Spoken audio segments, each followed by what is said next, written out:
Hello everybody, thank y'all for watching. I go by the name of Scott Chill, and in this video we're going to cover a few money saving tips to help your savings account grow and get to where it needs to be. Okay, so now let's begin.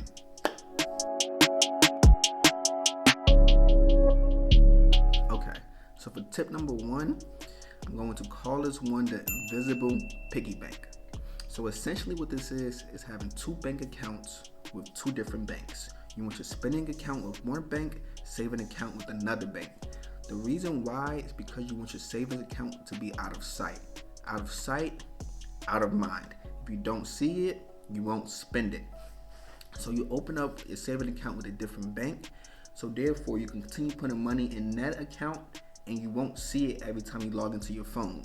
So you log into your phone for your main bank, your checking account or spending account, and you will see how much money you have to spend. Your savings account is set aside in a different bank and you'll be less liable to spend it. So that's one reason why it's good. Another reason why you want to do this is because you want your savings account to not be attached to your debit card or anything, your checking account, anything of that nature. So a lot of people who have their checking and savings with the same bank, they a lot of times transfer money out their savings into their checkings and spend it. So essentially, their savings account is nothing but another checking account. It's nothing but their backup checking account, and it shouldn't be like that. So to avoid having that problem, you just have your savings with a whole different bank. In the long run, it will help you so much to save your money and not spend it. Every time you want to spend after 5 o'clock when most banks close, you won't be able to go into the bank to withdraw that money. So it will save you and prevent you from spending your savings account. So you want to have two different banks. One bank is for saving, one bank is for checking/spending accounts, okay? Now that's tip number one, the invisible piggy bank. Now on to tip number two. So a little bit about me also, you can tell, I'm a Tommy fan. I love Tommy Hilfiger, sweater. It's the watch, the bust down. I'm playing, it's not a bust down. And my wallet is even Hilfiger. So I'm a big Hilfiger fan. A lot of my clothes is Hilfiger. So it's a little bit about me. So now tip number two. Tip number two is you want to always pay yourself first.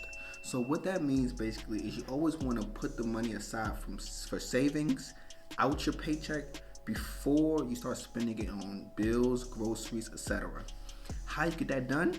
You go into your job. Most of us get direct deposit. You can set it up to where 20%, 10%, 15% of that money goes to your savings account. You can give me the account and routing number, so that money goes automatically to your savings account, and then they can put the rest into your checking account.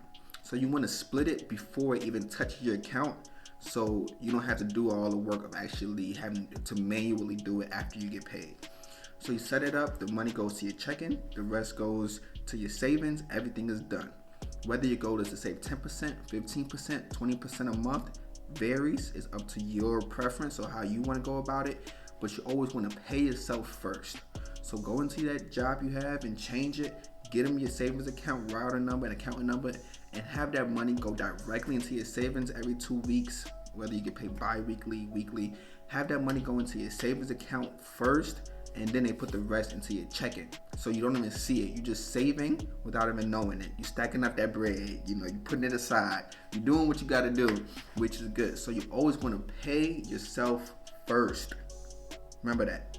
So now we're done with that tip. Tip number three.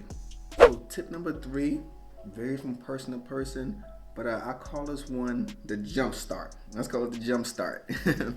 The jump start is when I started saving, I was 18 and I had $0 in my account. I was like, man, I'm really trying to start saving some money and build a good saving habit. But it was so hard to do with just having $0 and trying to save from zero. So what I did was I sold my Nintendo Wii I had at the time for $200. So when I made that sale, I put the $200 directly into my savings account. So that kind of helped me with $200 my savings. It kind of motivated me, give me that jump start to I want to save now. I got a little money in my account. I'm going to build up on it. So you want to give yourself that stepping stone sometimes. So the way how you can go about doing it is you could just sell some items that you have around the house some valuable items, get $300-$400, let's say, and then put that directly into savings, and you already have like a nice jump start, which is going to continue motivating. Like you build that momentum, boom, and now you just like, I got the 400 in my savings, I'm going to keep saving and building up on this 400. So you want to, if you have the option, a lot of people don't have the option to sell these items, but if you have the option, sell some of the items, put it directly in the savings, and get that momentum to where you just like, okay, I got 400 now, I'm going to keep building. And you keep building, you start the momentum, and then you go on. You headed for the stars. So you always, if you have the option, do the jump start, sell a few items, and then get your savings account that head start, and then keep building on it. So that's tip number 3 if you're trying to get into a better saving habit. So those are 3 money saving tips you can apply to your day-to-day life and improve your saving habits. Tip number 1 was the invisible piggy bank. You want to keep your spending account and your saving account at 2 different banks. When your saving account is at a different bank, it is out of mind, out of sight, and you'll be less inclined to touch it or spend it. Tip number 2 was to pay yourself first. When you receive your paycheck, make sure that your savings is out of it first before you begin to spend it on other things. Tip number 3 was the momentum/jumpstart. If you have the option to do so, sell a few items around your house that's laying around, get a lump sum of money, whether it's 100, 300, 500, put it directly into your saving account, and that should help you build momentum and get a jump start with your saving account and reaching your savings goal. Man, y'all better be taking note. Y'all better be learning. Y'all better apply these tips I'm telling y'all, so you can stack up this bread and save up this money, okay? So if you have any money saving tips you want to let everybody know about, comment them down below, because I'm definitely going to read it. I want to know as well. And like I said, like, comment, subscribe. I thank y'all for watching if you made it this far. And I'm gonna see y'all next video. I'm gonna have more and more of these videos coming, more and more travel vlogs popping. So thank y'all for watching. Peace.